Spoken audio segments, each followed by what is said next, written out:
हम्म।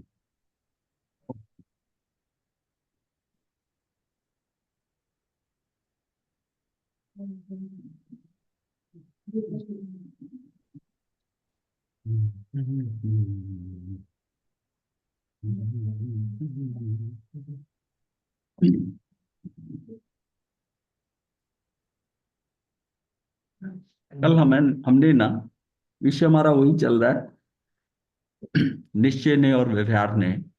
और उसमें जो तुलना थी, तुलना करी थी कि निश्चय ने क्या है और व्यवहार ने क्या है, ये सारा तुलनात्मक किया था। और यहाँ तक किया था कि हमारे भाव प्राण जो है वो निश्चय से हैं, और द्रव्य प्राण जो है वो व्यवहार है। वो व्यवहार है, वो द्रव्य प्राण है, वो बदल रहा है, वो जो है वो अनंत है, वो मिला हुआ है भाव। वो क्या है कि वो ध्रुव है, अनंत है। लेकिन ये जो द्रव्य प्राण है, ये तो हमारे इसमें तरतमता है, कमती बढ़ती होते रहते हैं। व्यवहार ने कथन रूप, मतलब व्यवहार ने जो है ना, कथन रूप है, कहने के रूप में व्यवहार जो है आचरण रूप है, भेद रूप है, उपचार रूप होता है। व्यवहार सर्वथा असत्यार्थ नहीं है। स्वयं के स्वरूप में तो सत्यार्थ ही है। अपने स्वरूप में तो जब कंपैरिजन करते हैं तब असत्यार्थ है, लेकिन स्वयं के स्वरूप में तो सत्यार्थ ही है। कथनचित किसी अपेक्षा से असत्यार्थ हो सकता है, मतलब किसी की अपेक्षा जब निश्चय की तरफ देखते हैं तो हमें असत्यार्थ लगता है, तो बाकी तो वैसे तो वो सत्यार्थ ही है। व्यवहार को तो हम कर रहे हैं। बात समझ में आ रही है ना? एकांत व्यवहार असत्यार्थ है, उसी प्रकार एकांत निश्चय भी असत्यार्थ है। निश्चय और व्यवहार एक ही सिक्के के दो पहलू हैं, दो साइड्स हैं, दो पहलू हैं। इसमें प्रधान और गौण जैसा कुछ भी नहीं है। मतलब इसमें यह नहीं कि ये प्रधान है ये गौण है, दोनों अपेक्षा से कथनचित प्रधान और गौण करना पड़ता है। जहाँ जिसकी जरूरत लगे, हाँ हाँ, उसको करना पड़ता है कि ये निश्चय मथेन बन।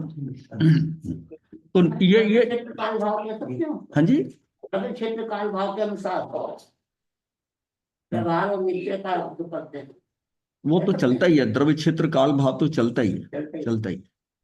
वो क्योंकि जो परिवर्तन आता है वो द्रव्य क्षेत्र काल भाव से आता है, उसी हिसाब से वो व्यवहार में जो बात है, जिस क्षेत्र में जो व्यवहार है उसी दूसरी जगह व्यवहार नहीं है, व्यवहार नहीं है। निश्चय तो एक ही है, निश्चय तो एक ही है। निश्चय ने के भी दो भेद हैं, शुद्ध निश्चय ने और अशुद्ध निश्चय ने। शुद्ध निश्चय ने एकमात्र शुद्ध द्रव्य को ही ग्रहण करता है, जैसे कि द्रव्य से जीव की शुद्ध स्वरूप ग्रहण करना। जीव कभी अजीब नहीं होता, जीव कभी अजीब नहीं होता, ये शुद्ध निश्चय ने है। शुद्ध निश्चय की ये नहीं होता। अजीब कभी जीव नहीं होता, जीव जीव ही रहता है और अजीब अजीब ही रहता है, ये सारा शुद्ध निश्चय ने है। इसका नाम है ध्रुव से शुद्ध है, द्रव्य से, मतलब इसका नाम है द्रव्य से शुद्ध है। निश्चय दृष्टि के अनुसार गुण पर्याय गौण रहते हैं। निश्चय दृष्टि के अनुसार जो गुण और पर्याय हैं वो गौण रहते हैं, अर्थात उनमें गुण पर्याय का निषेध नहीं है। गौण का, गौण होना और निषेध करना दोनों में फर्क है। गौण निषेध का मतलब है कि जैसे आप है ना कि इसको अभी गर्म नहीं करना, और गौण का मतलब है कि इसको बैक बर्नर पे रख दिया, और जो चाहिए आपको उसको आपने फ्रंट बर्नर पे रख दिया। तो चार बर्नर होते हैं आपके, एक पीछे वाले जो है। तो निषेध सदा के लिए मना कर दिया, गौण कुछ समय के लिए, ये समझ लो। नहीं, मना नहीं, देखो यह यही फर्क है, इसको ऐसे नहीं समझना। निषेध का गौण का मतलब है कि वो उसके साथ, मतलब इसको भी आप कह रहे हो, उसको मतलब एक जैसे आप एक व्यक्ति क्लास के अंदर एक स्टूडेंट का नाम लेते हो तो बाकियों का निषेध थोड़ी है। दूसरे उसी समय उसका नाम खत्म होते ही दूसरे व्यक्ति का नाम लेते हो, उसमें बाकी सारे वो गौण है। निषेध और अलग बात है। मैं वही तो कह रहा हूँ। नहीं नहीं, ये नहीं है।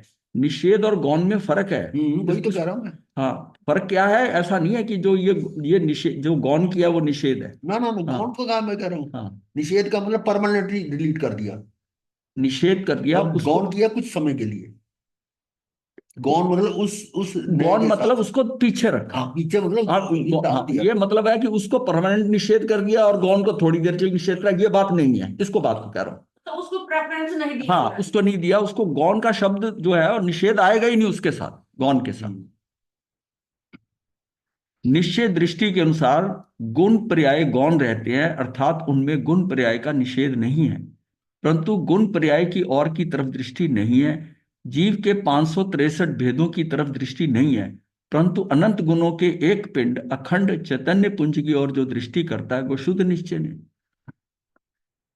जैसे हम आत्मा को कहते हैं कि ज्ञान मात्र आत्मा, पर उसमें सारी शक्तियां तो है ना, सारी शक्तियां तो हैं। ज्ञान मात्र कहकर हमने किसका निषेध किया है?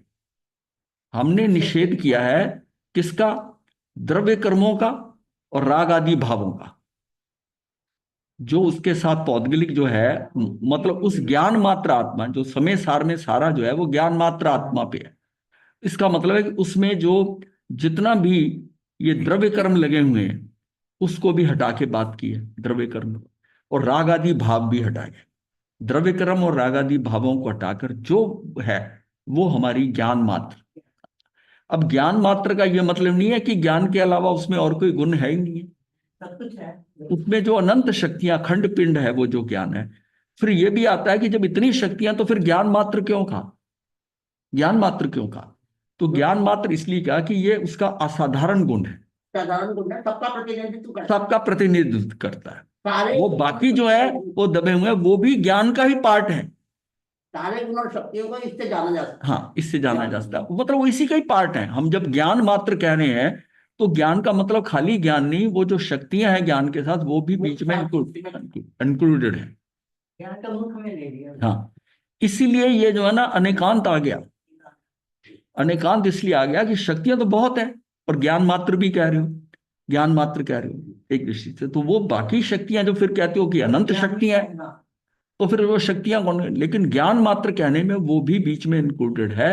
अगर आप ऐसे अभेद बात करते हो तो ज्ञान मात्र असाधारण गुण है, और भेद करते हो तो शक्तियां भी उसके साथ ही, उसके साथ ही ये चीज उसमें। इसीलिए इसमें अनेक, नहीं तो देखा जाए तो अनेकांत का क्या मतलब है? हाँ वही ना। जब ज्ञान मात्र कह रहे हैं तो अनेकांत क्या है? तो ज्ञान कह दिया खाली। हाँ वही निश्चय कर दिया। हाँ, ये निश्चय से कह दिया कि ये तो ज्ञान मात्र है। तेरा अनेकांत का आधार हाँ। है, भेद हो गया। और फिर उसके अंदर जो अनंत शक्तियां हैं, इसका मतलब, उसका मतलब है कि वो अनेकांत है, मतलब उसके जो अंत है वो अनेक हैं। हाँ जो शुरू होता है अनेकांत का मतलब है ना कि अनेक अंत है, अनेकांत। अनेक अंत है। किसी चीज का हम एक दृष्टि से देखते हैं कि यहां से स्टार्ट हुआ, महांत हुआ, उसके अनेक अंत हो गए, अनेक अंत हो गए। क्यों? कि जितनी पर्याय हैं उसमें, जितने गुण हैं, और जैसे गुण है, गुण हम कब कहते हैं? जिसमें हम भेद करते हैं। हाँ जब भेद करते हैं तो हम कहते हैं कि ये गुण है इसमें, और जब अभेद करते हैं तो हम कहते हैं द्रव्य है, तब द्रव्य है। जब भी उसको सम्यक दर्शन होगा या केवल ज्ञान होगा वो द्रव्य की तरफ दृष्टि होगा। अगर वो भेद करता है तो गड़बड़ा जाएगा काम, उसको पूरा द्रव्य के ऊपर ही जाना है। लेकिन जब बताया जाता है, समझाया जाता है, तो उसमें उसके भेद कर कर एक एक शक्ति, अनंत शक्तियां, ये 47 तो नाम ही दिए, बाकी शक्तियां तो अनंत हैं जिनके नाम ही नहीं अभी है। तो वो आत्मा की शक्ति है। तो ये भेद और भेद का जो फर्क आ रहा है ना, कि उसी चीज को, कि ये द्रव्य है ये गुण। और ये गुण है। अब एक दृष्टि से वो भेद कर गुण है तो ये अनेकांत हो गया ना, ये एकांत नहीं है, ये अनेकांत हो गया, अनेकांत है। क्योंकि आत्मा में इतना बड़ा समूह है आत्मा, कि उसको एक दृष्टि से देखकर उसको कहीं कि एकांत नहीं हो सकता। उसको अगर पूर्णतः समझना है, प्रमाणतः समझना है, तो उसके सारे ही अंशों को समझना पड़ेगा। तो अनेकांत से होगा। वो अनेकांत से, इसलिए वो जो 14 भेद बताए गए हैं, तत्व अतत्व वाले, नित्य नित्य जो है, सत्य असत्य जो बताया है, एक अनेक, वो उससे टोटल जो है ना, और उसमें द्रव्य क्षेत्र काल भाव भी आ जाता है सत्य सत्य के साथ में। तो ये 14 भेदों से पूरा जो है, ये क्या है कि स्यादवाद के लिए, बात करने के लिए, स्यादवाद के लिए 14 भेद चाहिए अनेकांत को बताने के लिए ना। ये जरूरी है उसमें कि ये इस तरह ये तत्व है और ये अतत्व है। स्व स्व से, स्व के गुणों से, स्व से ये कार्य ये करता है, पर से नहीं करता। तो पर का जब बात आती है तो अतत्व हो जाता है, और जब स्वयं में आता है तो तत्व हो जाता है उसी का। अब आपको समझ आएगा कि 14 भेद क्यों किए किए हुए, 14 भेदों का कितना महत्व है इसके अंदर, कि अगर हम स्यादवाद और निकांतवाद, निकांत दर्शन को जब समझेंगे तो ये आता है। अब पहले इसको अनेकांतवाद ही कहते थे, और कई जगह अभी भी अनेकांतवाद कहते हैं। तो अनेकांतवाद अगर कहते हैं तो फिर स्यादवाद की तो कोई वैल्यू वैल्यू ही नहीं रही। तो वो एक्चुअली अनेकांतवाद जो है वो स्यादवाद है, स्यादवाद है। वाद कहते हैं नहीं, वो दर्शन है, वो एक दृष्टि है। लेकिन अभी भी आपको मिल जाएगा तो उसको दर्शन ही समझना, बहुत जगह लिखा हुआ है हाँ, लिखा भी जाता है। ये तो जब हमें भी क्लैरिफिकेशन नहीं था तो हम भी अनेकांतवाद ही बोलते थे। जीव के 563 भेदों की तरफ दृष्टि नहीं है, परंतु अनंत गुणों के एक पिंड अखंड चैतन्य पुंज की ओर जो दृष्टि करता है वह शुद्ध निश्चय है। अशुद्ध निश्चय में द्रव्य के संयोग जन्य स्वरूप पर संयोग के कारण दिखाई देती अशुद्धता की ओर जो दृष्टि करता है वह अशुद्ध निश्चय है। अशुद्ध निश्चय में द्रव्य के संयोग जन्य स्वरूप पर संयोग के कारण दिखाई देती अशुद्धता की ओर जो दृष्टि करता है वह अशुद्ध निश्चय है। अशुद्ध निश्चय ने समग्रता कुल मिलाकर व्यवहार ने है। ये तो सिर्फ है कि ये हमें नजर आता है कि ये हम मेरे कारण, आत्मा के कारण हुआ है, ये राग द्वेष हुए हैं। तो हम उसके अंदर जो है ना, वो फिर उसको व्यवहार कहने की बजाय अशुद्ध निश्चय ने कह दिया, क्योंकि आत्मा में ज्ञान दर्शन चारित्र है। हाँ, ज्ञान, ये अशुद्ध निश्चय है। ये शुद्ध निश्चय, वो ज्ञान दर्शन चरित्र है, वो निश्चय से है, हाँ, वो निश्चय से ज्ञान दर्शन चरित्र है। लेकिन अशुद्ध निश्चय ने से राग राग द्वेष आदि हो।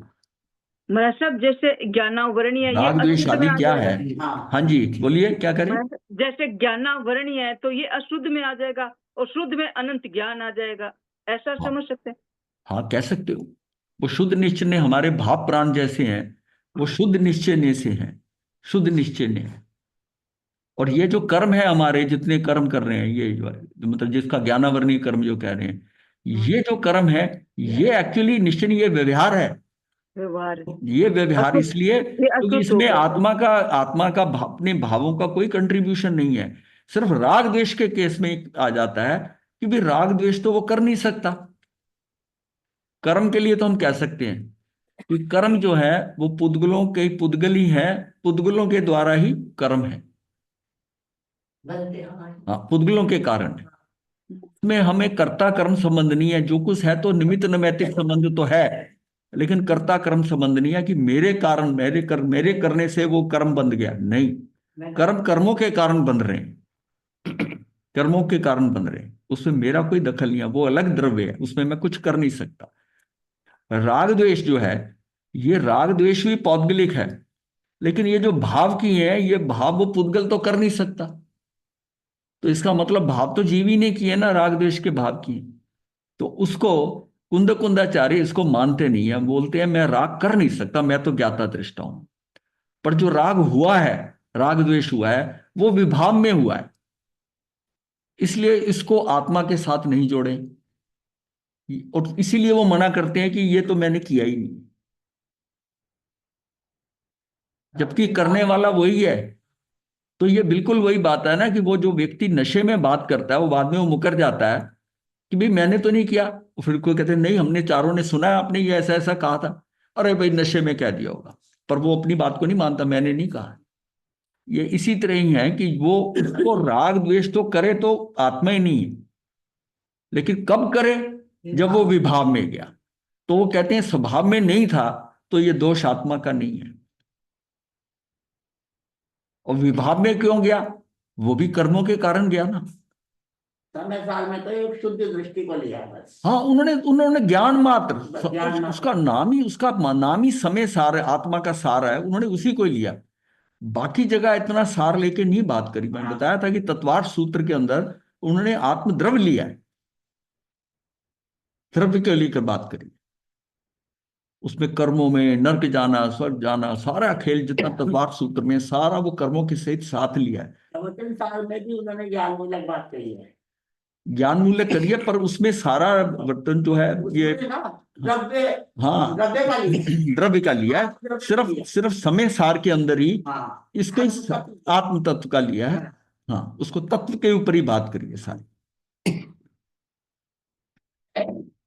इसमें सारा तत्व के ऊपर सारा ना, इसलिए ये जो स्थानकवासी संप्रदाय में इसको ज्यादा महत्व नहीं दिया जाता, क्योंकि ये बहुत शुद्धता की बात है वहां हाँ, तो तक। उनके लिए वो अलग सी चीज हो गई ना। लेकिन आप अगर आत्मा की पूरा क्लैरिफिकेशन चाहते हैं तो समय सार के बिना नहीं, समय सार से ही समझ आएगा, वरना नहीं समझ आएगा।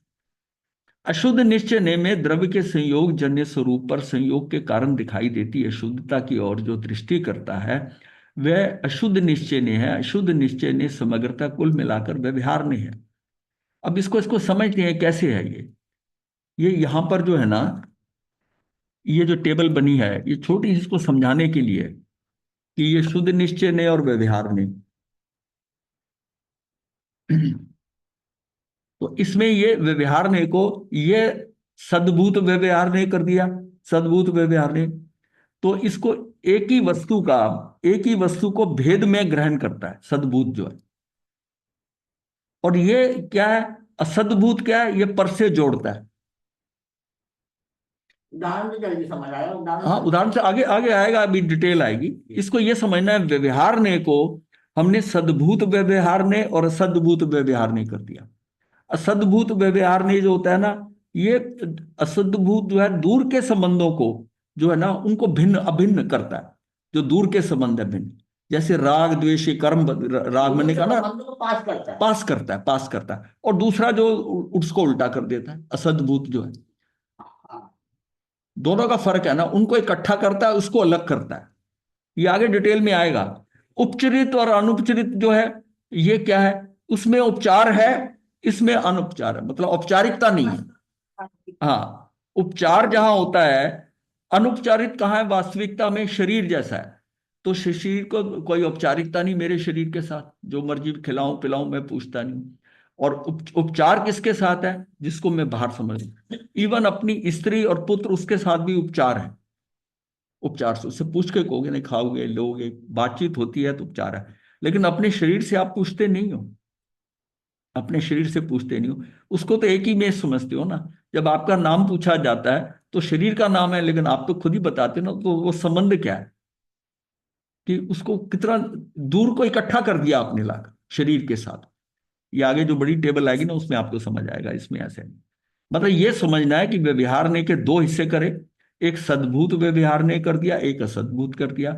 और फिर दोनों के अंदर एक आरोपित है, आरोपित है ये औपचारिक है, औपचारिक है, एक वास्तविक है जिसमें कि कोई अनौपचारिकता है। अनौपचारिकता का अनु, तो उसको अनु अनु न उसमें लगा दिया, उसमें उपचरित कर दिया, अनुपचरित कर दिया, दो हिस्से कर दिए। ये दोनों में ही है, असद्भूत में भी है, सद्भूत में भी है। उपचरित में कैसे है, उपचरित का मतलब आरोपित, उपचरित का मतलब है आरोपित। औपचारिक है ना जो उसमें। औपचारिकता। हाँ, सद्भूत व्यवहार ने उपाधि कर्म के संयोग से गुण और गुणी में, गुण और द्रव्य में जो भेद होता है वह उपचरित सद्भूत व्यवहार नहीं है।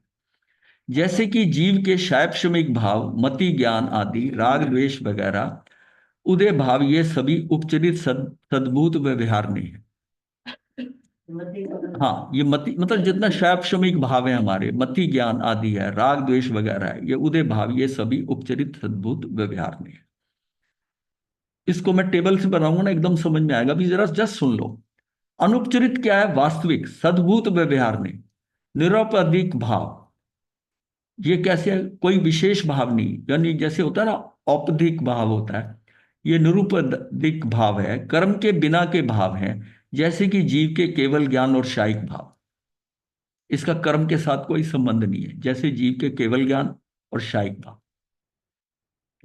उपचरित में क्या है, जो भाव पदार्थ जीव के नहीं है, एक क्षेत्र अवगाही नहीं है, जीव से अत्यंत भिन्न माने बावजूद औपचार यानी कि आरोप करने में आते हैं, ये जीव के भाव हैं। जैसे कि मकान, वस्त्र, आभूषण आदि बाह्य परिकरों को जीव के मानना। घड़ा मिट्टी से बना है फिर भी वो घी भरने के काम आता है, इसलिए उसे घी का घड़ा कहना, यह उपचरित असद्भूत ने है। अनुपचरित असद्भुत व्यवहार ने क्या है, एक क्षेत्र वगाई संयोग संबंध के कारण जिन पदार्थों को जीव का कहा जाता है वह अनुपचरित असद्भुत व्यवहार ने है। जैसे ये शरीर जीव का है, एक ही क्षेत्र में छयों द्रव्य साथ में रहते हैं, इसलिए वो एक क्षेत्र वगाही कहलाते हैं। इसमें क्या है, अनुपचरित असद्भुत व्यवहार है। अब मैं इसको ना बड़ी टेबल पे दिखाता हूं आपको। इसमें लास्ट पेज है। हाँ, इसका नहीं है, लास्ट दूसरे इसका दूसरे का। इसका नहीं, ये नहीं, दूसरा 18 पेज वाला है। ये पेज नंबर 18 निकाल लो। 18। ये हाँ, इसको समझेंगे ध्यान से। ये कैसे, पहले तो नए को समझते हैं। वस्तु स्वरूप को समझाने का साधन वक्ता पात्र की योग्यता देखकर विवक्षा अनुसार द्रव्यार्थिक और पर्यार्थिक ने से उपदेश से एक ने मुख्य दूसरा गौण होता है, तो ये क्या सर्वथा अपेक्षित नहीं होता। मतलब उसकी अपेक्षा नहीं की जाती, जिसको कि गौण क्या, जिसका कि सर्वथा अपेक्षित नहीं होता उसको अपेक्षा नहीं करता है। दूसरा गौण है, ये गौण की प्रॉपर डेफिनेशन है, जो सर्वथा उपेक्षित नहीं होता। निषेध और इसका फर्क है दोनों में। एक एक उपदेश में एक नय जो मुख्य है, उसमें दूसरा गौण है। जैसे दो पैर है, एक आगे रहता है, पीछे पीछे रहता है। रहता है, हाँ वो हाँ, बस वो हाँ वही, अनुसार है। हाँ वही बस उसे, हाँ उसको प्रमोट हाँ। कर रही हो, हाँ, मुझे बस। कौन जैसे आप, वो जैसे हाथ के अंदर आप उंगलियों की बात करते हो, तो इसका मतलब जब अंगूठे की बात करते हो तो उंगलियां जो है, उंगलियां को गौण करोगे, उंगलियों को गौण करोगे। जब उंगलियों की बात करते हो तो अंगूठा नहीं है, फिर हाँ, निषेध नहीं। अनिषेध नहीं। अंगूठा है, लेकिन उसको आप बात करें, उंगलियों की बात कर रहे गौण का मतलब उस समय उसको हैं। विद्यमान नहीं। हाँ, उसका उसको भाव उसको विद्यमान नहीं। हमेशा के लिए उपेक्षित नहीं करना, उसकी प्रॉपर डेफिनेशन है, जो उसको सर्वथा आप इसकी उपेक्षित नहीं कर सकते सदा। व्यवहार ने क्या है, व्यवहार ने और निश्चय ने हमने अभी काफी कंपैरिजन कर लिया है। हाँ, व्यवहार ने जो है अभूतार्थ तथा हेय है। व्यवहार में देखिए, लक्ष्य तो हमारा निश्चय पे जाने का है। अगर हमने जो प्राप्ति करनी है, थोड़ा बड़ा कर दो। फिर वो तो फैल जाएगा, नहीं इसको फिर समझ नहीं, ठीक है ना। जो ये मतलब जो है निश्चय ने है, ये क्या है, भूतार्थ है और उपादेय है। ये उपादेय है क्योंकि हमारा लक्ष्य इसको पाने का है, निश्चय ने को पाने का है। और ये भूतार्थ है। भूतार्थ का मतलब है सत्यार्थ है, सत्य है, ये सत्य है। व्यवहार ने जो है अभूतार्थ है तथा हेय है। इसको क्योंकि इसको इसको करते हुए भी इसको छोड़ते जाना है, इसके साथ अटकना नहीं है। तो ये क्या है कि ये अभूतार्थ तथा हेय है, अर्थात असत्यार्थ है। पुद्गल कर्म जैसे राग आदि भाव कर्मों का कर्ता भोगता है, राग आदि भाव कर्मों का कर्ता भोगता है। ये व्यवहार ने के चार भेद हैं, ये भेद की बात बाद में करते हैं। निश्चय ने में क्या है, ये सभी मुझसे और मैं इनसे जुदा हूं। आत्मा निश्चय ने की अपेक्षा ज्ञान आदि गुणों का कर्ता भोगता होता है। मतलब ये बता रहा है कि आत्मा निश्चय ने की अपेक्षा से ज्ञान आदि गुणों का कर्ता भोगता है। शुद्ध निश्चय ने और अशुद्ध निश्चय ने, इसके दो हिस्से हैं। अब जब हम नीचे डिटेल करेंगे ना तो आपको पता चल जाएगा। इसमें ज्यादातर राग द्वेष वाली बात आएगी ना, निश्चय ने में ये वही होगा। अभी सारा व्यवहार ने का डिस्कशन होगा। इस साइड में ये व्यवहार ने में ये जो अभूतार्थ तथा हे है, इसमें असद्भूत व्यवहार ने और सद्भूत व्यवहार ने। जो पर से जोड़ता है ये असद्भूत है, जो मुझे पर से जोड़ देता है। तो पर से की शरीर मेरा है, जैसे ये पर से जोड़ रहा है, पर से जोड़ता है। और ये दूर के संबंध होते हैं, मोह राग देशवादी के परिणाम आत्मा में उत्पन्न होते हैं, इसलिए सद्भूत हैं। दुख देने वाले दूर के हैं, इसलिए उपचरित हैं। ये सारे सद्भूत के अंदर दूर के संबंध होते हैं। अब दूर के संबंध कैसे लेंगे आप, कि जैसे गुण भेद है, प्रदेश भेद है आत्मा में करने वाला, ये सारा जो है ना राग आदि के परिणाम है, ये सारे उसके साथ सद्भूत व्यवहार में, सद्भूत व्यवहार में। और जो असद्भूत व्यवहार ने है, ये जब आपको ये समझ आ जाएगा ना सद्भूत, तो ये अपने आप समझ में आएगा कि असद्भूत व्यवहार ने में अनुपचरित और उपचरित दो हिस्से हैं। अनुपचरित कौन सा है, जिसमें अनौपचारिकता है, और उपचरित कौन सा है, जिसमें औपचारिक है। औपचारिक में कैसे, किसको उपचार किसे करते हो? स्त्री पुत्र आदि मकान देश मेरे हैं। बाहर से व्यक्ति आए तो हम कुर्ता पहन लेते हैं। मित्र जो चौविहार करता है तब भी उसे सूर्यास्त पर उपरांत पानी पूछते हैं आदि। औपचारिकता से करते हैं, उनसे पूछ कर करते हैं, आप चाय लोगे कि पानी लोगे, ठंडा लोगे, कुछ लोगे। लेकिन अपने शरीर में तो जो पीना होता है पी लेते हो, शरीर से पूछते हो क्या? नहीं। तो ये जो उपचरित है, औपचारिक भाव है, ये स्त्री पुत्र मकान आदि, ये मैं इसको असद्भूत में जोड़ तो अपने साथ रहा हूं, पर ये उपचरित है, इसमें औपचारिकता है। ये असद्भूत ने में मेरे शरीर जैसा मेरा शरीर है, ऐसा ही स्त्री भी है, माता पिता है, पुत्र पत्नी मकान देश, ये सारे क्या है, अलग अलग है। यहां पर शरीर के साथ तो मैं उसको समझता हूं कि ये मेरा है, उसमें कोई औपचारिकता नहीं निभानी पड़ती। और उसमें शरीर को आत्मा कहना तथा शरीर और आत्मा का एक कहना, इस प्रकार का शरीर में एकत्व ममत्व स्वामित्व संबंध स्थापित करके बोलना, ये सारा कौन सा है? अनुपचरित, अनुपचरित है। इसमें कोई औपचारिकता क्या? इसमें कोई औपचारिकता नहीं है। मैं तो ये मानता हूं मैं हूं, और ये जो मेरे हैं ना, ये मेरे वाले, ये औपचारिकता है, आ जाएंगे। बस सिंपल सही है। अपने लिए जिसको हम अपना मानते हैं वहां पर औपचारिकता की जरूरत नहीं, वो मतलब कि अनुपचारित हो गया। हाँ, और जहाँ जो दूसरे पर आते हैं दूसरी चीजें, उसके साथ हमें औपचारिकता करनी पड़ती है। हाँ, उपचारित हो गया। औपचारिक। तो मतलब यहां तक है ना, हम कुर्ता पहन ले, ये तो एग्जाम्पल दिया ना। एक ऐसा है कि आप उसमें बनियान अंडरवियर्स में बैठे हैं, और मित्र आ गया तो आप कोई बात नहीं। लेकिन आप उससे हटकर कोई और, उससे आगे का बाहर वाला व्यक्ति आया, कोई आया, तो आप फटाफट रोक के आप कुर्ता पजामा जो भी है पहनोगे, वो पहन लोगे। क्योंकि उसमें आपको एक एक जगह तो आपको नहीं महसूस हो रहा कि ये कौन आया, आपका भाई आ गया, वो पास में बैठा है, ठीक है। लेकिन मित्र आ गया वो भी चलेगा। लेकिन उससे हटके आपका समधी आ गया, तो आप कुर्ता पजामा पहनने को भागोगे।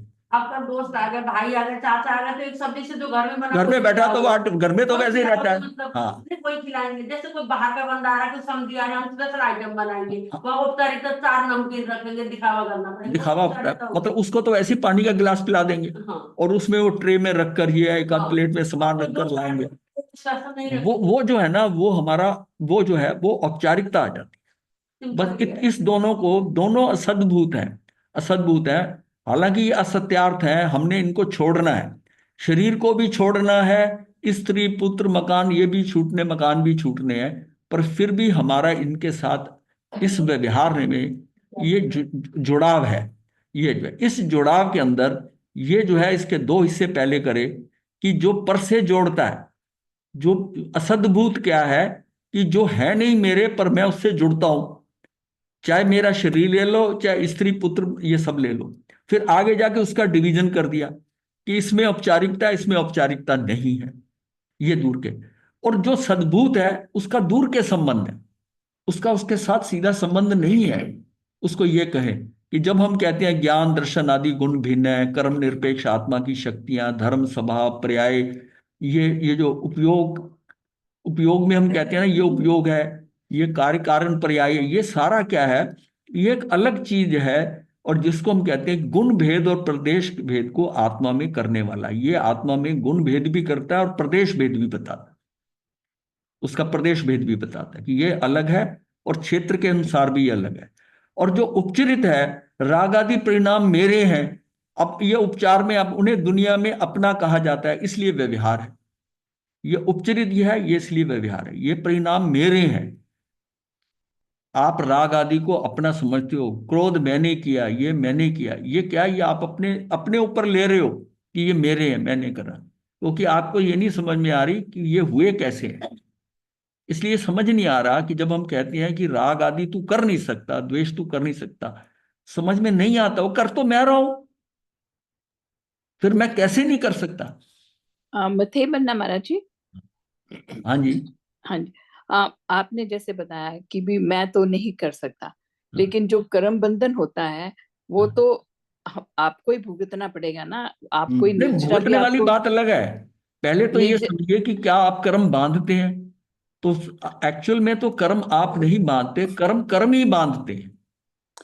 दो चीजें जो फर्क भी, है। नहीं नहीं, जब जो हम भी कहते हैं कि कर्म कोई कर्म भी का बांधे, कर्ता तू नहीं है, ठीक है। निश्चय की बात नहीं है कि नहीं, पर कर्म का कर्ता नहीं निर्जरा है। निर्जरा निर्जरा कैसे करेंगे? निर्जरा भी कोई और आके थोड़ी ना करेगा।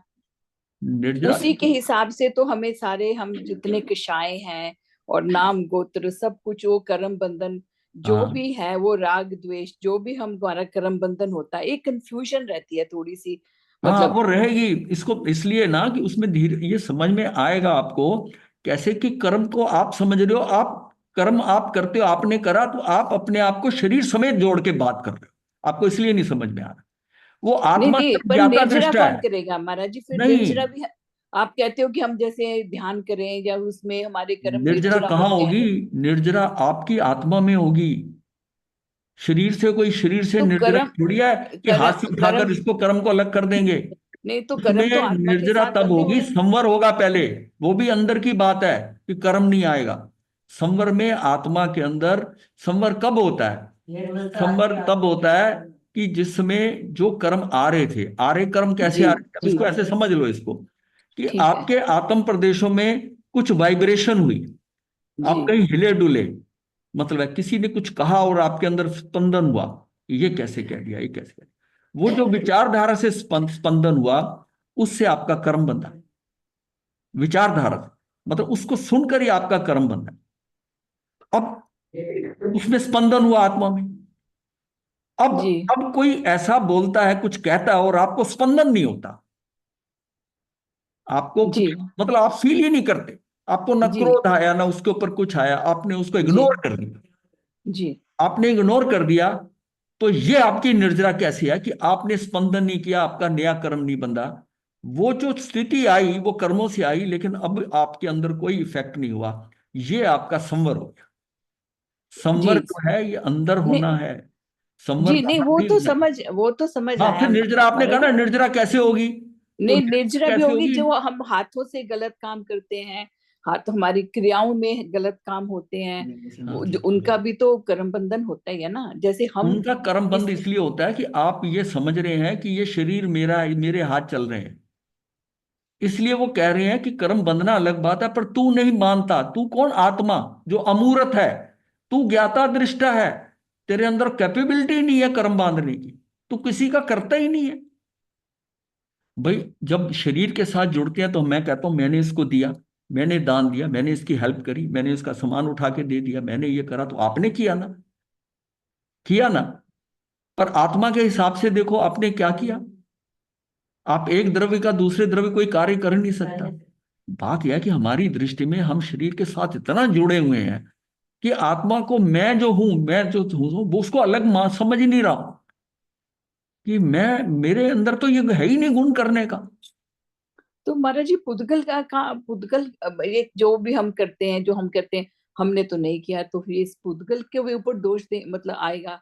दुनिया में इतने करते हैं, वो भावना से दुख जो भी दोष नहीं, ये करते हैं, व्यवहार की तो बात कौन है। करता है? अब जो आत्मा नहीं करता, ये निश्चय की बात हो रही है दोनों, इसलिए समझना है कि निश्चय में तो मैं किसी द्रव्य का कुछ कर नहीं सकता, तो बिहार से कर रहा हूँ। व्यवहार से कर रहा हूं। निश्चय में तो मेरी आत्मा से मैं कर ही नहीं सकता किसी हाँ, का। वो सब वो ठीक है आपकी अब बात, उसी वो की बात समझ हो आई। रही है। निश्चय और नहीं, पर व्यवहार को ये समझना नहीं, है। ये तो और समझ आ रहा है, पर कभी कभी कंफ्यूजन हो जाती है कि। कंफ्यूजन होता है कि हम शरीर से जुड़े हुए हैं, कि अब हमें लगता है मैंने किया है। तो उसकी जी गहरे भी हाँ, बात इसमें और आगे तक देखो, इसमें बहुत, इसको समझने के लिए जो आप, आपकी स्थिति मैं समझ रहा हूं, लेकिन इसको समझना कैसे है, ये समझना आप ही ने है कि आप दो को लेके चलते हो, एक को लेके चलते हो। जब जब आप आत्मा की बात करते हो, तो जब आत्मा को कहते हैं कि मैं मात्र ज्ञाता दृष्टा, जी मैं किसी एक द्रव्य दूसरे द्रव्य का कार्य नहीं कर सकता, आत्मा जी नहीं कर सकती, अमूर्त है। आत्मा तो बोल भी नहीं सकती, आत्मा कुछ नहीं कर सकती। आत्मा की व्यक्ति के लिए क्या ये शरीर ही है ना? जो मैं अंदर भाव करता हूं, मैं जो बोल रहा हूं, जब ये कहा जा रहा है कि तू बोल भी नहीं रहा, आत्मा नहीं बोल रही है, ये भाषा है। भाषा रखने में मैं तो पीछे से जो है ना, मतलब मेरे जो भाव, मतलब ये क्या, मैं बोल नहीं रहा हूं। भाषा एक अलग द्रव्य है, पुद्गल द्रव्य है, और मैं इसका कुछ कर नहीं सकता। मैं जो अभी बोलना चाहता हूं वो मेरे कंट्रोल में नहीं है। क्या शब्दावली हो, ये मेरे कंट्रोल में नहीं। इस बात को समझो कि मैं बोलते हुए भी कह रहा हूं कि मैं नहीं बोल रहा। मैं जब अपने आप को शरीर के साथ जोड़कर बात करता हूं तो मैं बोल रहा हूं, और मैं अपने को आत्मा समझ के बात कर रहा हूं तो मैं नहीं बोल, ये बात समझनी है। जानवी, समझ में आ रही है बात? 100% तो नहीं, थोड़ा समझ, अभी टाइम लगेगा शायद समझने में। टाइम तो मैं भी मानता हूं, टाइम लगेगा उसको, ये क्योंकि राग द्वेष है सब, वो उसमें तो भावना है ना, भावना। दोनों चीज आती है। हाँ चलिए सर्व कोई बात नहीं महाराज जी, आ जाएगा समझ धीरे धीरे। हाँ, नहीं आ जाएगी। आपको इस बात को पकड़ो कि जो कुछ आप करते हो वो आपका जब शरीर के साथ आपके साथ जुड़े हुए हैं, आप दान देते हो तो इन्हीं हाथों से देते हो, किसी की हेल्प करते हो तो इन्हीं नहीं, हाथों से दान की देते हो। बात नहीं है, भावना की है, भाव राग द्वेष वो सब, तो राग उसकी द्वेष बात। में जो भाव है ना आपके, आप राग द्वेष के भाव शुद्ध आत्मा में नहीं कर सकते। ये जो जी आत्मा उन कर्मों से जब प्रताड़ित होती है, कर्म आते हैं ऐसे और आप उसमें बिखरते हो, उसको देखकर आप हिल जाते हो, भाव में जाते स्पंदन आता है आपकी आत्म प्रदेशों में, तब आपका कर्म बनता है। और अगर जी आपके ऐसे है कि कुछ भी नहीं आपको होता, इतना कुछ होता रहे, जी इतनी तकलीफ होती रहे, वो होता ही नहीं। जी। संगम देव भगवान को 6 महीने तंग करता रहा, क्या राग द्वेष आए उनको? नहीं आए। उनकी दृष्टि यही थी कि मेरे ही कर्मों के कारण है, ये क्या है, ये तो कुछ नहीं। बल्कि उनको ये बाद में जब वो जा रहा था तो इस बात की आंखों में आंसू आ गए कि ये भुगतान कैसे करेगा जो इसने कर्म बांध लिए। कितनी करुणा! इसका मतलब अंदर राग द्वेष की पोजीशन कितनी, मतलब स्पंदन नहीं, वो इतने कष्ट दे रहा है कि एक एक रात्रि में 20 कष्ट दे रहा है, और मन में ये विचार तक नहीं आ रहा, इतना सा तो विचार। उसने तो, उसके तो कर्म बंद गए ना। नहीं, उसकी बात अलग है, हमने तो अपना समझना है कि क्या मेरे जी अंदर क्या भाव चले कोई, ये कैसा व्यक्ति है, मुझे हर एक रात में तंग, मुझे भोजन नहीं लेने देता, 6 महीने तक उन्होंने गोचरी नहीं लेने दी, जबकि वो जी लेने जाते थे, लेकिन उन्होंने कुछ ना कुछ गड़बड़ कर देता था, देव था। तो ये जी। इतने सारे कष्ट होने के बाद पर उसके मन में उनके उसके प्रति कुछ नहीं आया, द्वेष नहीं आया, बिल्कुल द्वेष नहीं आया। गुरुदेव फिर ये क्यों कहते हैं जी आत्मा ही करता है, आत्मा ही भोगता है? भोगता नहीं कहा, अकर्ता बोल रहा है। आत्मा हाँ जी। करता है, वो जो है ना, वो व्यवहार जो आप बात करो, आत्मा कैसे कर सकता है जब कहते हो ज्ञाता दृष्टा है? हाँ जी। करता जो ज्ञाता दृष्टा है वो कैसे करता है? फिर कर्ता भी साथ लगाते हैं, ये कर्ता भी है, ज्ञाता भी है, दृष्टा भी होता है। तो ये बात फिर क्यों आई, आत्मा ही करता है, आत्मा ही भोगता है? व्यवहार में करता है। व्यवहार में को करता है। लेके चलते हो करता है। समझने के लिए, ये देखो, ये अब आप जिस तरह क्लास पे पहुंच गए उसमें हम ये बता रहे हैं। हाँ पहले जी। तो कोई बच्चा अगर कोई समझ नहीं आता है तो तू ही करता है, हाँ उसको जी। पहले ही दिन ये कह देंगे ना, तो तू तो कर्म का करता ही नहीं है, वो तो पता नहीं कितने गलत काम करने लग जाएगा, हाँ जी। हाँ जी। वो तो कितने गलत काम करने लग जाएगा, मैं तो करता ही नहीं। हाँ जी। ये तो आप जिस समय समझने के लिए कि भाई करता तू है, इससे जब समझ में आती है सारी बात, व्यवहार समझ में आता, कभी भगवान का व्यवहार नहीं छोड़ना, व्यवहार नहीं व्यवहार करना। निश्चय को लक्ष्य में रखना है, निश्चय हाँ, तो मैं किसी का कुछ ना करूं। व्यवहार से निश्चय की तरफ जाना है। हाँ व्यवहार से हाँ, करता है। व्यवहार छूटता जाए, और आप जिस व्यवहार को आप करते थे, जैसे हम घर में रहते हुए जो व्यवहार करते थे, हाँ जी। वो आज अब यहाँ नहीं कर रहे, हाँ जी। ये चीजें कर रहे हैं, कुछ नहीं कर रहे, वो हाँ छूट जी। हाँ गई। जी। छूट गई इसलिए कि हमने पता कि हमारी पोजीशन चेंज हो गई। अब बिल्कुल। जो कुछ हम कर रहे हैं अभी भी, ये भी छूटेगा। बिल्कुल। ये जो हम बोल रहे हैं, ये बात कर रहे हैं, ये सब अडोल अकंप होना है, हमारी वाणी भी बंद होगी, सारे योग बंद होंगे, हाँ मगर जी। जो चीज हम कर रहे हैं ये सारे बंद होंगे तो निश्चय से जाएगा। बिल्कुल। लेकिन ये बिल्कुल। अभी तक व्यवहार चल रहा है। ये बिल्कुल। देखिए कि जिनको केवलियों को केवल ज्ञान हो गया, अब उनका आगे का जो पोर्शन है वो व्यवहार में पड़ा है ना, गोत्र कर्म पड़ा है, उनका नाम कर्म है, वो सारी चीजें पड़ी हैं, अभी आयुष कर्म पड़ा है। हाँ, वो सारा तो उसके वो व्यवहार में ले जाएगा ही जाएगा। ये यही समझना है कि मुक्ति के लिए मुझे, अब पहले दिन से आपको दो अडोल कंप है, तो अडोल कंप के हिसाब से नहीं होता ये कार्य, फिर तो हम कहेंगे केंद्रीय जल्दी मुक्त हो जाएगा, वो तो कुछ करता ही नहीं है, स्थावर है। व्यवहार को गौर करते जाना है, व्यवहार गौण होता जाएगा, मतलब धीरे धीरे आपकी इतनी हो जाएगी, आप जिस कार्य को आप इतनी देर से करते आ रहे हो, आपको लगेगा ये गलत है, आगे से मैं नहीं करूंगा, आगे से मैं नहीं करूंगा, उसको छोड़ते जाओगे, वो कार्य निकलते जाएंगे। जो जो आपकी आत्मा की निर्मलता बढ़ती जाएगी, जो जो आपको ये समझो कि आपको ज्ञान जो है, वो ज्ञान को आप समझने लगे, ज्ञान आने लगा अंदर, तो वो छूटेंगी, वो चीजें छूटेंगी। अब वही कहते हैं ना कि कर्म तू बांधता है, लेकिन सम्यक दर्शन चौथे गुण स्थान पे आकर 1/3 कर्म तू बांधता ही नहीं है। तो अपने आप ही, अब कोई ये थोड़ी है कि उसको पता चल गया मैंने ये नहीं बांधना ये बांधना, अब उसके बंधेंगे ही नहीं। उसकी आत्मा की वो स्थिति आ गई कि उस तरह का वो फंक्शन ही नहीं कर सकता। जैसे होता है कि एक आदमी घर में बड़ा होता जाता है ना, बड़ा हो जाता है, जो हरकतें वो बचपन में करता रहा, जो जो वो बड़ा होता रहा वो हरकतें छूटती रही और उसका विजन बढ़ता गया, विजन बढ़ता रहे। उसको किसी ने रोकने से, कोई बच्चे रोकने से रुकते हैं, कई होता है कि वो धीरे धीरे खुद ही परिपक्व होता होता कि ये अब करना नहीं, ये मुझे गलत है, समझ आ जाती वो है। समझ आ गई और उसका लक्ष्य ऊपर हो गया कि मैं बड़ा हूं, मैं ऐसा कैसे करता हूं। तो नीचे वाले जो है उसको उसके हिसाब से, लेकिन वही हरकतें वो करता रहा है, वो करता रहा है।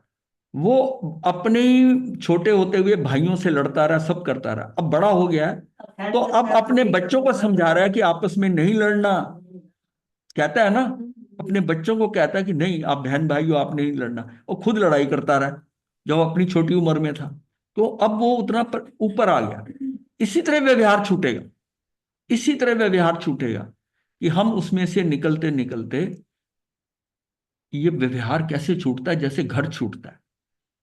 दीक्षा लेने से पहले कोई कह दे, मान लिया अभी वैराग्य कुछ नहीं हुआ, कि तू घर छोड़ के अलग हो जा, तो कैसा लगता है कि कैसे छूटेगा, ये कैसे छूटता है, गृहस्थ छोड़ दें, हमारा कर्तव्य नहीं है कुछ, ये सारी चीजें नजर आती हैं।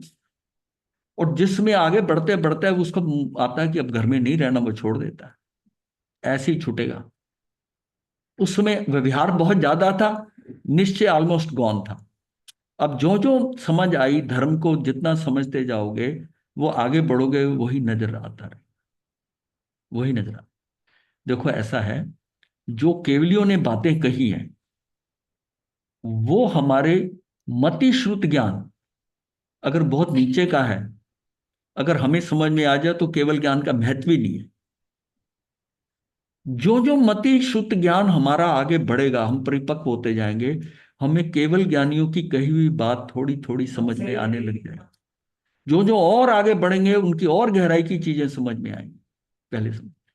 इसी तरह ही है, इसी तरह ही है कि अब जैसे जैसे निश्चय में लक्ष्य सामने नजर आ रहा है, निश्चय आपका क्लियर होता जा रहा है, वो छूटता जाएगा, छूटता जाएगा। इसलिए अपने को कुछ करना नहीं, सिर्फ चीजों को समझना है कि तू कर्म का करता नहीं है, तू कर सकता नहीं है, तू अमूर्त है, तू ज्ञाता दृष्टा है, तू कर्म करता नहीं है।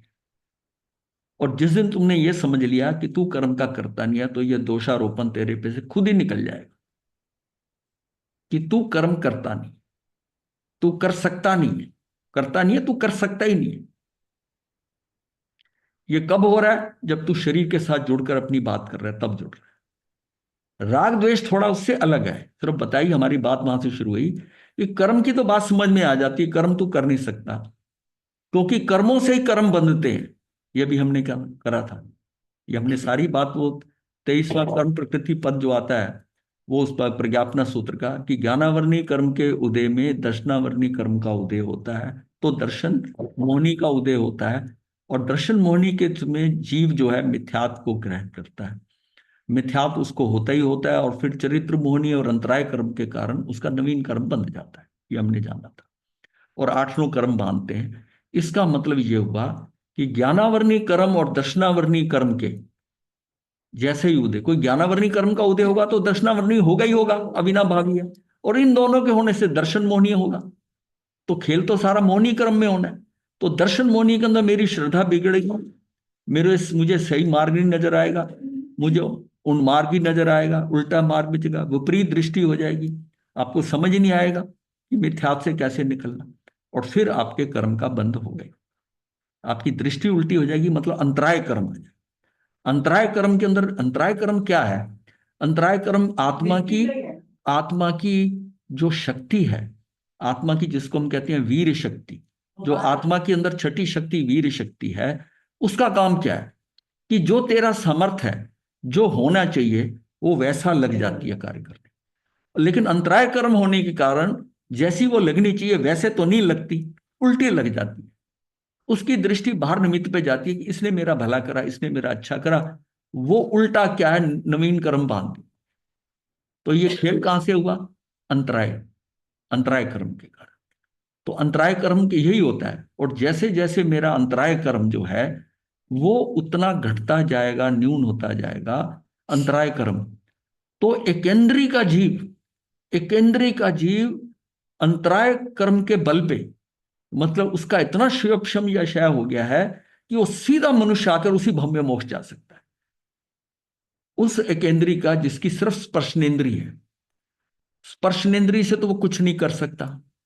स्पर्शनेन्द्रिय से वो सुख दुख जो उसको टच करता है उतना अंदर महसूस करता है, उतना महसूस करता है।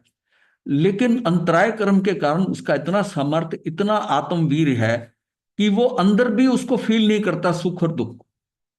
उसका अंतराय कर्म जो है इतना कम हो गया कि उसका पूरी शक्ति सामर्थ्य इतना हो गया कि कुछ भी होता रहे उसको फील ही नहीं हो रहा। तो एकेंद्री से कैसे 5 स्थावरों में से 3 स्थावर ऐसे हैं कि सीधा आकर मनुष्य बनकर और उसी भव्य मोक्ष जा सकते हैं, सिर्फ वायुकाय और अग्निकाय इन दोनों को छोड़कर। ये मनुष्य नहीं बन सकते, ये त्रेंच ही बन सकते हैं वहां से सीधा आकर। ये भी हाँ, वायुकाय और तेजस्काय। लेकिन ये 3 जो है यानी कि अपकाय, पृथ्वी, अप, वनस्पति, और ये तीनों जो हैं इनके पास उस टाइम क्या शक्ति थी।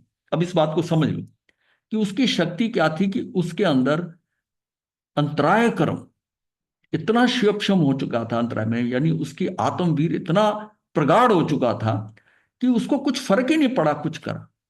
जैसे मरुदेवी माता का आता है कि केले का पेड़ थी और पत्ते जो हैं वो कीकर कांटों से टकराते थे और चीर चीर होते थे, और ये कितना चलता रहा और उसको अंदर महसूस ही नहीं हुआ कि मेरे पत्ते कटे।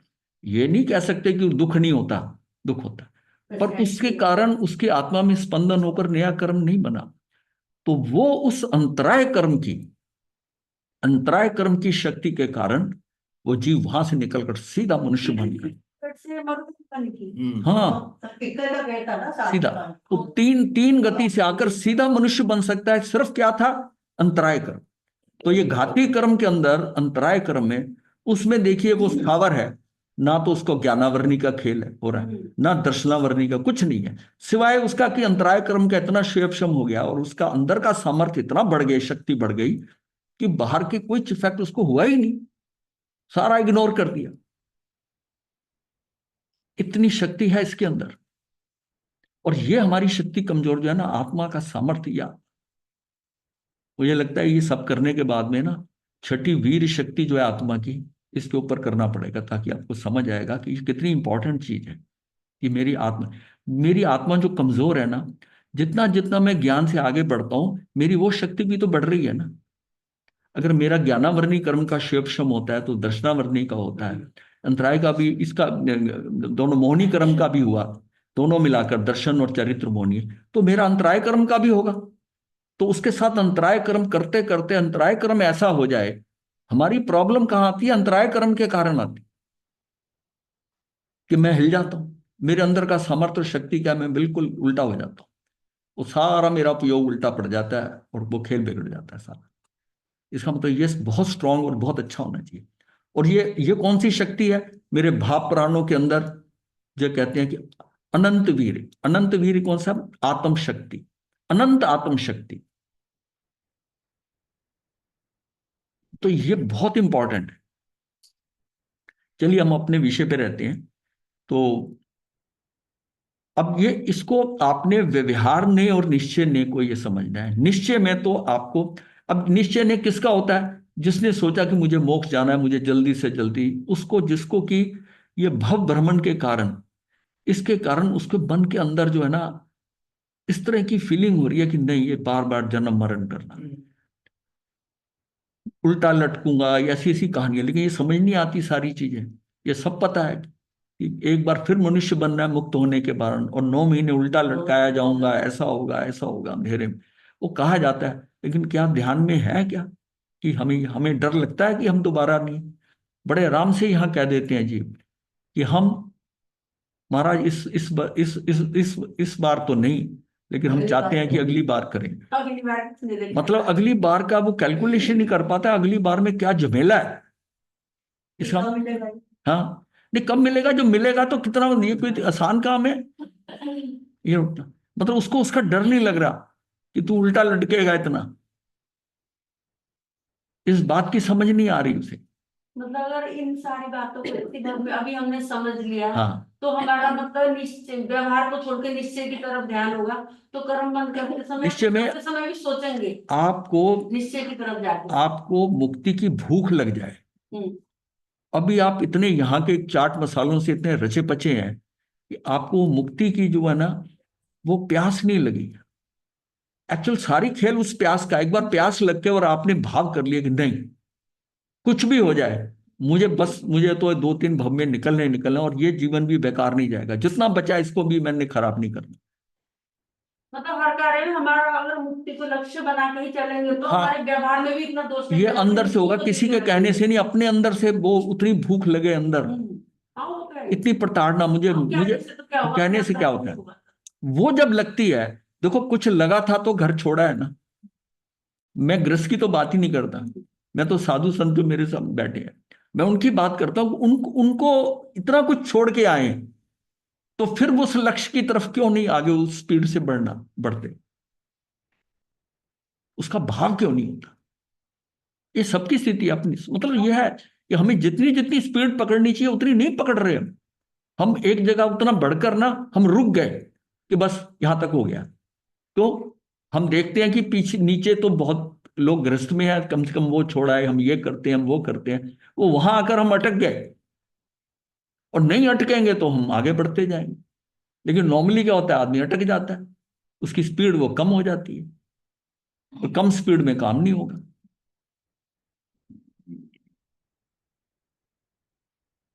तो ये जो है ना, व्यवहार ने और निश्चय ने, इसका मतलब निश्चय में तो आपको अपने लक्ष्य में, ये हमारा साध्य है, निश्चय हमारा साध्य है, हमारा उपेय है। उस उपेय के लिए हम उपाय करते हैं, या उस साधन से चलते हैं साध्य के लिए, या जो कर रहे हैं लक्ष्य सामने, सारे नाम एक ही चीज के हैं। लक्ष्य ले लो, उपेय ले लो, साध्य ले लो। हाँ, वो उसके वो टारगेट फिट हो जाए कि मुझे ये करना है। और मैंने देखा कि अगर मनुष्य जिस तरह अभिग्रह करता है ना, इस तरह अगर अभिग्रह करता है तो अभिग्रह पूरा होता है। कोई ये बताए कि किसी ने अभिग्रह किया था और उसका पूरा नहीं हुआ, नहीं होता। वो वैसे का वैसे ही खत्म हो गया, कि उसमें उसने ये अभिग्रह किया था उसका पूरा ही नहीं हुआ। ऐसा कोई दृष्टांत बता दो कि अभिग्रह पूरा नहीं। उसमें समय लग सकता है, उसमें समय लग सकता है उसके टाइप से, जब वो जैसे व्यवस्था बनेगी उसके कर्मों की, लेकिन वो अभिग्रह पूरा होगा। इसलिए कि उसने इंटेंशन किस लिए दी, कितनी कंसंट्रेशन से इंटेंशन दी। अभिग्रह करने का मतलब यह है कि वो उसको पक्का करके कर रहा है, अंदर से पूरा डिटर्मिनेशन, संकल्प से होता है, संकल्प से होता है। ऐसा संकल्प हमारा मुक्ति का है। अब जैसे व्यवहारिक जीवन में भी तो एक इंसान सोचता है मैंने ये खिलाड़ी बनना है, कुछ करना है, किसी कोई सोचता है मैंने फर्स्ट आके ही रहना है क्लास में, उस लगन से पढ़ेगा तो नेचुरली बंदा वहां पहुंच जाता है। पहुंचता है। किसी एक को मोटो बना के या लक्ष्य बना के हम उसमें करते हैं, मैंने ये बनना है। कोई देने वाला है ही नहीं ना।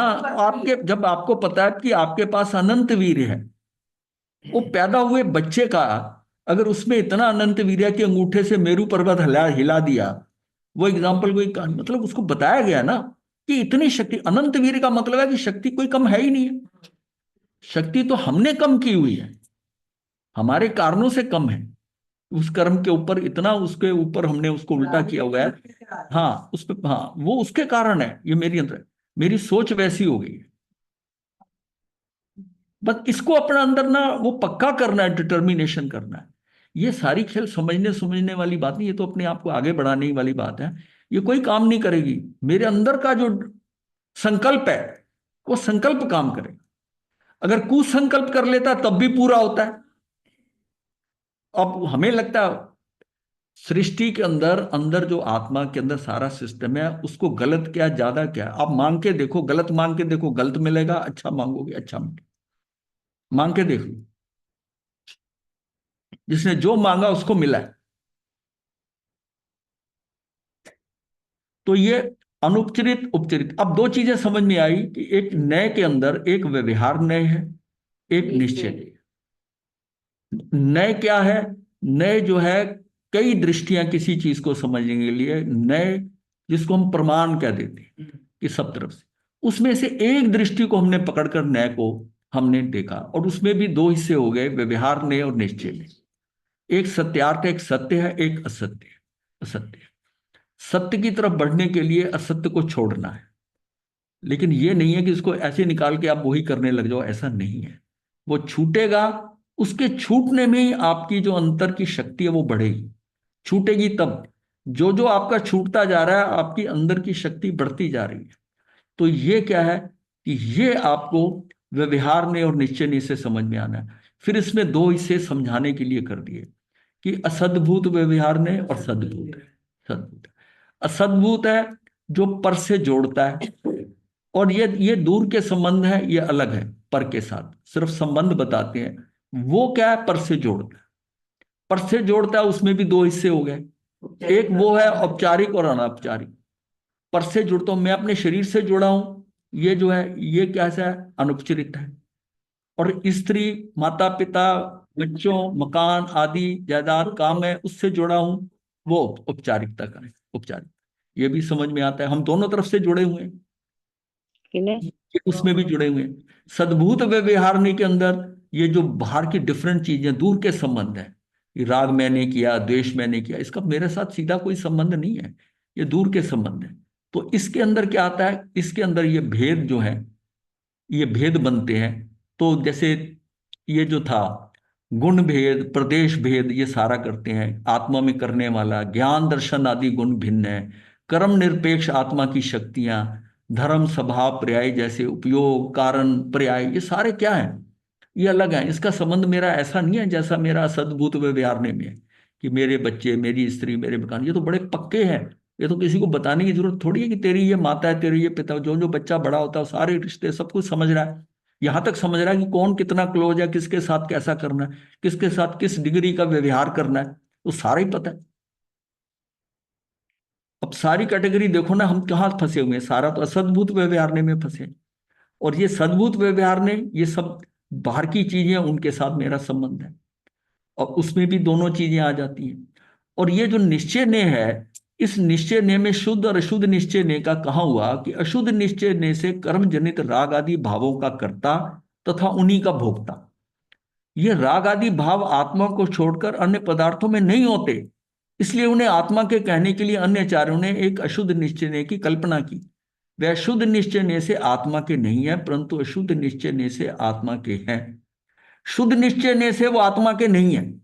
शुद्ध निश्चय ने से मैं राग द्वेष नहीं कर सकता, लेकिन अशुद्ध निश्चय ने से मैंने किए हैं, मैंने किए हैं। यह शुद्ध निश्चय से एक किस्म से तो व्यवहार ही है, क्योंकि इसमें आत्मा की इन्वॉल्वमेंट है, इसलिए एक नया शब्द दे दिया अशुद्ध निश्चय ने। बात इसका व्यवहार का ही है। और जो शुद्ध निश्चय ने है, उसके हिसाब से है कि मैं नहीं कर सकता, नहीं कर सकता। तो ये जो है ना, ऐसा मतलब यह है कि परंतु अशुद्ध निश्चय ने से आत्मा के, ऐसा कथन करते हैं, परंतु कुंदाचार्य विभाव को आत्मा मानने के लिए तैयार ही नहीं है। वो विभाव में जब आत्मा जाती है तो उसको वो आत्मा मानते ही नहीं है, नहीं मान। उन्हें आत्मा कहना वे व्यवहारने का विषय मानते हैं, और उस व्यवहार को जिसे उन्होंने अभूतार्थ कहा है। अब ये सारी सीढ़ी समझ में आ गई, बाकी समय लगेगा इसको और इसमें जो है आपको समझ में आने के लिए। और इसमें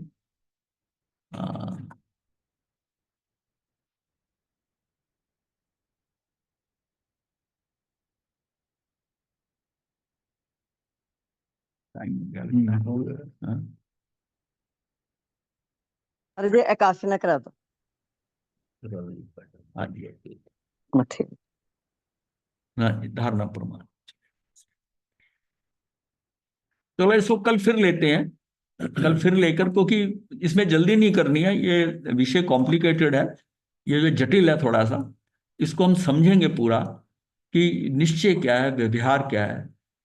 हमें जल्दी थोड़ी, हमने कोई कोर्स खत्म करना है, इसको हमने समझना है पूरी तरह।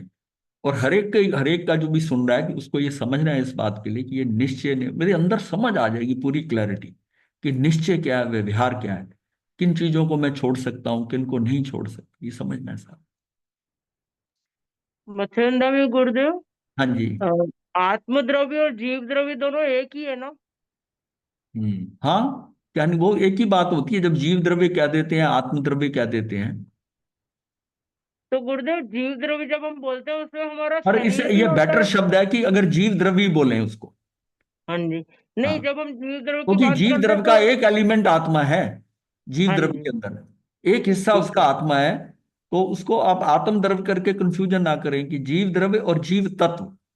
जब जीव ठीक। तत्व कहते हैं तो वो तो समझिए कि सार आत्मा ही है खाली, जिसको कि समय सार जैसा है ना, वो आत्मा, ज्ञान मात्र आत्मा सिर्फ, कि वो आत्मा जिसके अंदर की मेरा सम्यक दर्शन और केवल ज्ञान पड़ा है, जो जो जो एक्चुअल वास्तव में मैं हूं, वो जीव तत्व वो जीव है। लेकिन जिसमें वो कौन सा जीव तत्व है कि अभी मैं जीव यहां से जब निकल के जाता हूं इस शरीर को छोड़कर, तब भी मेरे पास ना कार्बन और तेज शरीर है, उसको भी हटाकर बात करनी है, वो जीव तत्व है, वो जीव तत्व है। गुरुदेव जैसे हमारे लिए सामने वाले जीव द्रव्य हम कहते हैं, तो हाँ, उसमें जीव द्रव्य में तो उसकी बॉडी भी आ जाती है, शरीर भी आ जाता है, तो वो तो नहीं जीव द्रव्य होगा ना जीव शरीर द्रव्य, तो। जीव द्रव्य का मतलब है कि एक जीव द्रव्य दूसरे जीव द्रव्य का कुछ कर नहीं सकता। हाँ, द्रव्य से ये अत्यंता भाव है कि एक द्रव्य दूसरे का कर नहीं सकता। मैं अपने लिए जीव तत्व हूं, मैं अपने लिए जीव तत्व हूं, और मेरे लिए सारी दुनिया, मतलब एक्सेप्ट मी, सारा जीव द्रव्य द्रव्य वो जीव द्रव्य है। मैं अपने अंदर जो काम, मेरी मुक्ति, मेरा सम्यक दर्शन, मेरा केवल ज्ञान मेरे तत्व में होना है। मेरे आगे तीर्थंकर बैठे हैं, वो भी मेरे लिए जीव द्रव्य है। मैं उनकी बात सुन रहा हूं, उनकी भाषा वो बोल रहे हैं, सारा मुझे सारा ज्ञान हो रहा है। उस ज्ञान से मैं सोचूं कि मैं बहुत कुछ जान गया, मैं बहुत कुछ कर गया, मेरा कल्याण हो जाएगा, कुछ नहीं हो। उससे तेरी भूमिका बन रही है। उनको देखते देखते तू उस जीव तत्व में अगर चला गया तो तेरा कल्याण हो जाएगा। तेरा कल्याण जिन परमात्मा में नहीं, निज परमात्मा में। जी। तो तभी कहते हैं कि दृष्टि अपने पे ले जाओ, क्योंकि खेल सारा जो है ना वो इसमें होना है, जो तेरा तत्व है, और उसमें कोई और इंटरफेयर नहीं कर सकता। वो बाहर का खेल हो सकता है, जितना ज्ञान दे देंगे, बता देंगे, समझा देंगे, सब कर देंगे, बड़े बड़े प्रवचन, तीर्थंक केवलियों के प्रवचन सुन लोगे आप, उससे समझ तो आ जाएगी। पर कार्य तभी होगा कि जब हम अपने जीव तत्व में जाएंगे। वो मेरा सार है, मेरा मर्म है, उसी में ही कल्याण होगा। फिर तो इसलिए भगवान को हम जीव तत्व कह सकते हैं, फिर उनके अंदर तो प्योर आत्मा ही है बस। आप तो नहीं, ऐसा नहीं, आप आपके लिए वो जीव द्रव्य ही है। अच्छा। आपकी आपका काम आपके तत्व में होना है, और आप ही तत्व हो। हम्म। हे वंदना गुरुदेव। हम्म। हे नमो अरिहंतान, नमो सिद्धान, नमो अय्यरियन, नमो वैद्यायन, नमो लोहे सब साहुनम, चतारि मंगलम अरिहंता मंगलम, सिद्धा मंगलम, साहु मंगलम, केवली तनतो धम्मो मंगलम, चतारि लोकोत्तमा, अरिहंता लोकोत्तमा, सिद्धा लोकोत्तमा, साहु लोकोत्तमा, केवली तनतो धम्मो लोकोत्तमा, चतारि शरणं प्रवज्यामि, हरिहंते शरणं प्रवज्यामि, सिद्धे शरणं प्रवज्यामि, साहु शरणं प्रवज्यामि, केवली फनसं धम्मं शरणं प्रवज्यामि, चारि शरणे सुत करने विजंगल सर्वसुखाय।